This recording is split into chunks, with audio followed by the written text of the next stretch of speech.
This is your technical update from the LMAX Exchange Research and Analytics Desk for Thursday, August 20th, 2015. Euro dollar. So the euro remains confined to some choppy trade over the past several sessions, and a bullish reversal day on Wednesday could open the door for fresh upside back towards critical resistance on a short-term basis at 12.15, which coincides with the 61.8% fib retracement off of the July high to May high to July low move. If we do see a break above 112.15, this could open the door for a more correction up towards the 78.6 fib retracement, which comes in around the 113.25 area. Overall, the downtrend does remain intact, so any rallies are viewed as corrective, though the market could now break higher above 12.15 towards that 13.25 resistance. Inability to take out 12.15 will keep the more immediate pressure on the downside, with a break back below recent lows around 10.15 to expose that critical base at 108.10 from the 20th of July further down. Sterling dollar. So cable remains highly constructive, with the market now trying to establish above resistance at 56.90. After breaking above 56.90 the other day, the market will look to close above this level and open the door for fresh upside towards that 2015 peak at 159.30 further up. At this point, only back below 153.50 would ultimately take the pressure off the top side.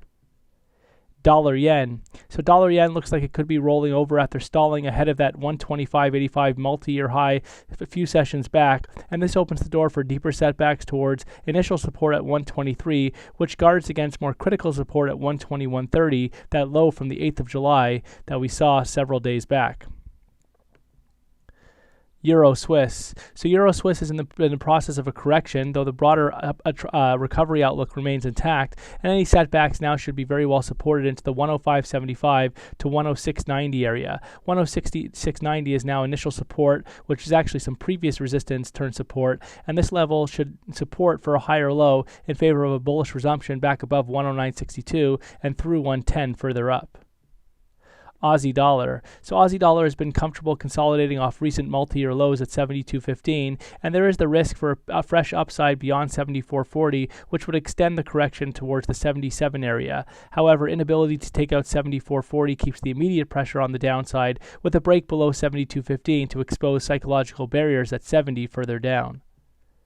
Dollar CAD. So dollar CAD put in a recent 11-year high at 132.15 and has since been in the process of some choppy trade, slowly correcting lower. At this point, there is the risk for additional corrective declines down towards key support at 128.60, which is that low that we saw back on the 29th of July. However, ultimately a higher low is sought out in favor of fresh upside beyond 132.15.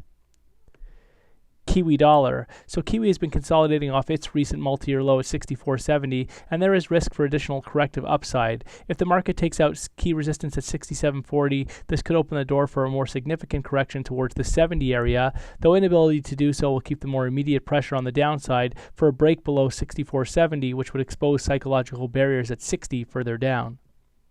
SPX 500. So the S&P 500 continues to show signs of topping off that record high that we saw in May, but the market needs to take out key elusive support in the form of the March low at 2040 to confirm this topping structure and accelerate declines. Gold. So gold is doing a really good job of recovering from its multi-year low below 1100, and if the market can establish back above the previous 2015 base at 1142, it will take the immediate pressure off the downside. However, inability to establish a daily close above 1142 will keep the pressure on the downside and open the door for a lower top and fresh weakness below the recent lows at 1073 and towards that critical psychological barrier at 1000 further down.